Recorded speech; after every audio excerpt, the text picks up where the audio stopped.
Hello दोस्तों, तो आपका स्वागत है आपके यूट्यूब चैनल के एस क्लासेस एग्जाम में। तो दोस्तों, आज हम पढ़ेंगे विज्ञान, नाइन्थ की विज्ञान, और उसमें पढ़ेंगे बायोलॉजी। क्या पढ़ेंगे दोस्तों? उसमें पढ़ेंगे हम लोग आज बायोलॉजी। जीवन की मौलिक इकाई, जीवन की मौलिक इकाई होती क्या है उसके बारे में हम आज डिटेल में पढ़ेंगे। तो दोस्तों, जुड़े रहिएगा। देखते हैं आप, सजीव किससे बनते हैं। पहला क्वेश्चन है कि सजीव किससे बनते हैं। सजीव सजीवों का जीवन, सजीवों का शरीर सूक्ष्म कोशिकाओं से बना है। किससे बना है? सजीवों का शरीर सूक्ष्म कोशिकाओं से बना है। जिस प्रकार भौतिक विज्ञान में एक परमाणु होता है, क्या होता है? जिस प्रकार भौतिक विज्ञान में एक परमाणु होता है, उसी प्रकार जीव विज्ञान में कोशिका होती है। ऐसे समझते हैं कि जिस प्रकार हम लोग मकान बनाने के लिए ईंट और बालू, मिट्टी आदि इकट्ठा करते हैं और एक एक ईंट लगाकर दीवार बनाते हैं। दीवार से हम लोग कमरा बनाते हैं, कमरा से हमारा क्या बनता है? घर। कह सकते हैं कि जो मकान की सबसे छोटी इकाई है ईंट, उसी प्रकार शरीर की सबसे छोटी इकाई है कोशिका। क्या है? कोशिका। आगे बढ़ते हैं। कोशिका जीव की आधारभूत और संरचनात्मक इकाई है। और आगे देखते हैं कोशिका की खोज।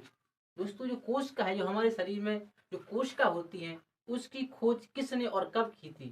तो कोशिका की खोज रॉबर्ट हुक नामक वैज्ञानिक ने 1665 ईस्वी में की थी। कब की थी और किस वैज्ञानिक ने की थी? फिर से देखते हैं।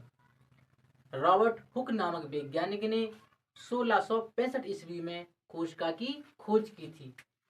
रॉबर्ट हुक नामक वैज्ञानिक ने 1665 ईस्वी में कोशिका की क्या की थी? खोज। जब खोज की थी तो कोशिका को क्या नाम दिया गया था? पहले नाम दिया गया था सेल्यूला। क्या नाम दिया गया था इसको? सेल्यूला नाम दिया गया था। और बाद में इसे सेल यानी कोशिका, क्या कोश का नाम दिया गया है। कोश का नाम दिया गया है। रॉबर्ट हुक वैज्ञानिक ने कर्क एक वृक्ष की छाल है। क्या है? कर्क एक वृक्ष की खाल है जिसका अध्ययन किया। इन्होंने क्या किया? जो एक कर्क है, वृक्ष की छाल है, और इसका रॉबर्ट हुक नामक वैज्ञानिक ने क्या किया था? अध्ययन किया था। पाया इसमें अनेक छोटे छोटे प्रकोष्ठ है जिसकी संरचना मधुमक्खी के छत्ते जैसी है। कैसी? इसकी संरचना कैसी है? मधुमक्खी की छत्ते जैसी है। कैसी है? मधुमक्खी के छत्ते जैसी है, छत्ते जैसी लगती है। कर्क को रॉबर्ट ने कोशिका कहा। जो कर्क की छाल है उसको क्या कहा? रॉबर्ट नामक वैज्ञानिक ने उसको कहा कोशिका। और लैटिन भाषा में कोशिका का मतलब क्या होता है? छोटा कमरा। क्या होता है? लैटिन भाषा में कोशिका का मतलब होता है छोटा कमरा। आइए देखते हैं। अब देखते हैं हम लोग कोशिका का सिद्धांत। जो कोशिका है, कोशिका का सिद्धांत किसने दिया और कब दिया? देखते हैं। सन 1838 में, सन 1838 में मैथियस और जे स्लाइडेन ने तथा सन 1839 में थियोडोर स्वान ने कोशिका सिद्धांत का प्रतिपादन। सिद्धांत के अनुसार कोशिका को शरीर की रचनात्मक इकाई कहते हैं। जो कोशिका होती है उसे इन्होंने क्या कहा? शरीर की रचनात्मक इकाई कहा। किसने कहा? किसने कहा? ये स्लाइडेन और थियोडोर ने। क्योंकि सभी जंतु हो, कोई भी हो, सभी जीवों का शरीर अनेक कोशिकाओं से मिलकर बना है। किससे बना है भाइयों? अनेक कोशिकाओं से मिलकर बना है। हमने बताया आपको, जिस प्रकार मकान बनाने के लिए ईंट, गिट्टी, बालू आदि वस्तुओं की आवश्यकता पड़ती है, उसी प्रकार हमारा शरीर भी अनेक कोशिकाओं से मिलकर बना है। जिस प्रकार मकान की इकाई ईंट है, उसी प्रकार शरीर की इकाई कोशिका है। और हमारा शरीर बहुत सारी हजारों सैकड़ों कोशिकाओं से मिलकर बना है। जो कोशिका होती है वो क्या होती है? क्रियाशील होती है। उस कह सकते हैं क्रियात्मक इकाई भी है। क्योंकि जीवन संबंधी सभी क्रियाएं कोशिकाओं में संपन्न होती हैं। देखते हैं कोशिका जीवधारी के शरीर की क्रियात्मक इकाई, क्योंकि जीवन संबंधी सभी क्रियाएं कोशिकाओं में संपन्न होती हैं। और देखते हैं कोशिका में विभाजन होता है। नई कोशिकाएं पुरानी पूर्ववर्ती कोशिकाओं से बनती हैं। जो हमारे दादाजी हैं उनसे हमारे पिताजी हुए और पिताजी से हम हुए। कह सकते हैं जो पूर्ववर्ती कोशिकाएं हैं उनसे नई कोशिकाएं बनती हैं। कुछ कोशिकाएं अपना आकार बदल लेती हैं। कुछ कोशिकाएं ऐसी भी होती हैं जो अपना आकार बदल लेती हैं। कुछ कोशिकाएं अपना आकार बदल लेती हैं, जैसे एक कोशिकीय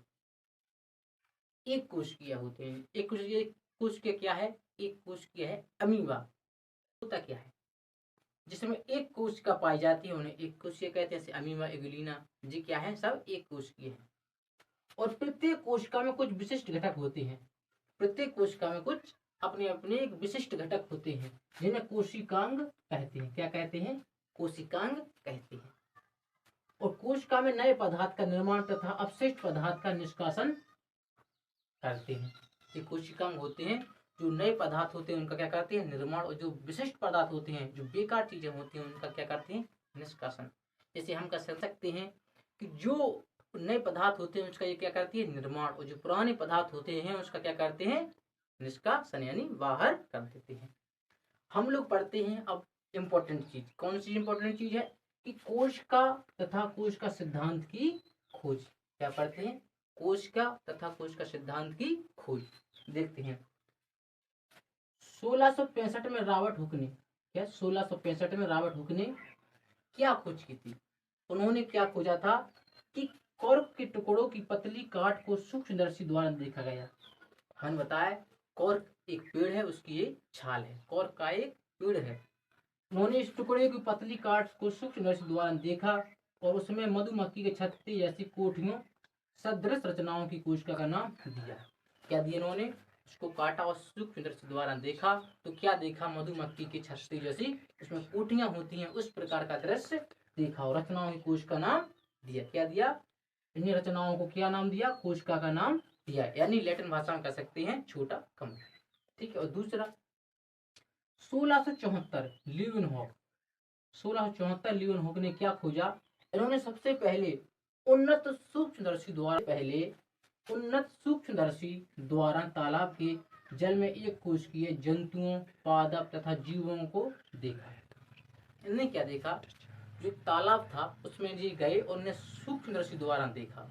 एक यंत्र होता है, सूक्ष्मदर्शी द्वारा देखा तो उन्होंने क्या देखा? एक कोशिक देखा। क्या देखा? जिसमें एक कोशिका थी। वो कौन कौन थे? कुछ जंतु भी थे, पादप भी थे और जीवों को देखा। तो फिर आते हैं 1671 मार्सेली मेलकी की पादप कोशिका का अध्ययन किया। उन्होंने क्या किया?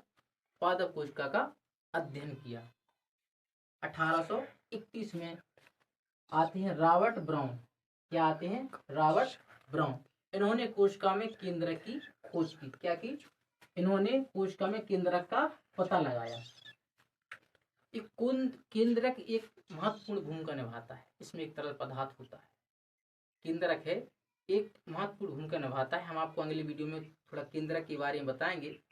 केंद्रक होता क्या है? कोशिका के बीच में केंद्र पाया जाता है, हम आपको बताएंगे।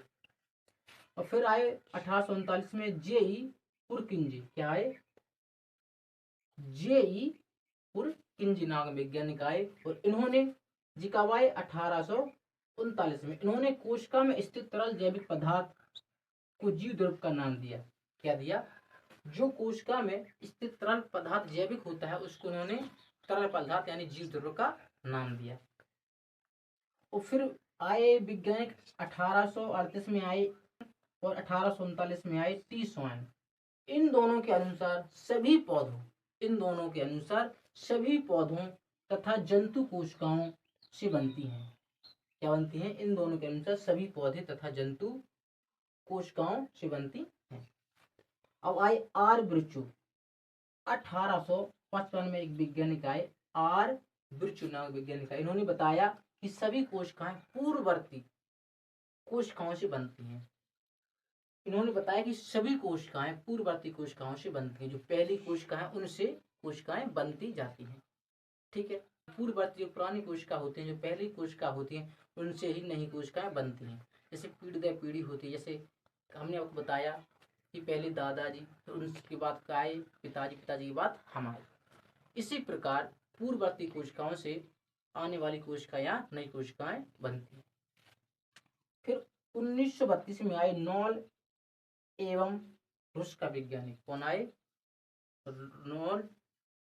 नॉल एवं रूस का नाग वैज्ञानिक आए 1925। इन्होंने बताया, इनके द्वारा इलेक्ट्रॉन सूक्ष्मदर्शी का आविष्कार, दोनों के अनुसार इलेक्ट्रॉनिक सूक्ष्मदर्शी का आविष्कार जर्मनी में हुआ था।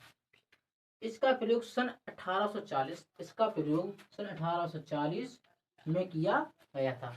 कब किया गया था? इलेक्ट्रॉनिक सूक्ष्मदर्शी का प्रयोग, याद रखना इम्पोर्टेंट टॉपिक है, इम्पोर्टेंट लाइन है कि इलेक्ट्रॉनिक सूक्ष्मदर्शी का प्रयोग जर्मनी में किया गया था और इसका प्रयोग 1840 ईस्वी में किया था। किसके द्वारा? नॉल एवं रूस का नाग वैज्ञानिक के द्वारा। सजीव और निर्जीव तो क्या होता है यहाँ बता देते हैं। एक होता है सजीव। सजीव कौन कौन से हैं?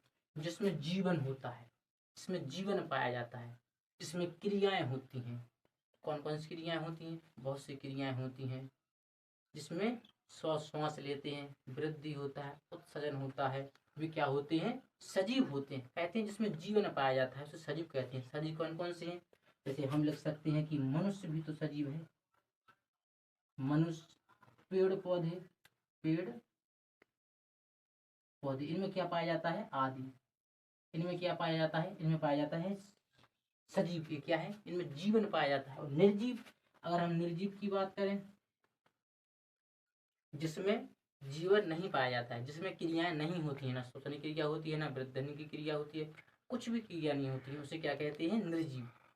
जैसे निर्जीव, कुर्सी, ये कलम क्या है? ये क्या है? ये निर्जीव ही है। ये कुर्सी भी क्या है? ये निर्जीव है। ठीक है। ये जो मकान में ईंट लगी वो भी निर्जीव है। जिसमें जीवन नहीं पाया जाता है उसे क्या कहते हैं? निर्जीव कहते हैं। जैसे हम कह सकते हैं बुक, दरवाजा, ये क्या है? ये निर्जीव है। तो आपने बहुत अच्छे से पढ़ा। वाले अगले वीडियो में और कुछ अच्छा से अच्छे बेहतर करने की कोशिश करेंगे और अच्छा इंपॉर्टेंट मटेरियल लाने की कोशिश करेंगे। तो आपको वीडियो कैसा लगा? वीडियो को सब्सक्राइब, चैनल को लाइक और कमेंट में जरूर बताइएगा कि ये वीडियो कैसा लगा। मिलते हैं एक नए पार्ट में फिर से। जय हिंद, जय भारत।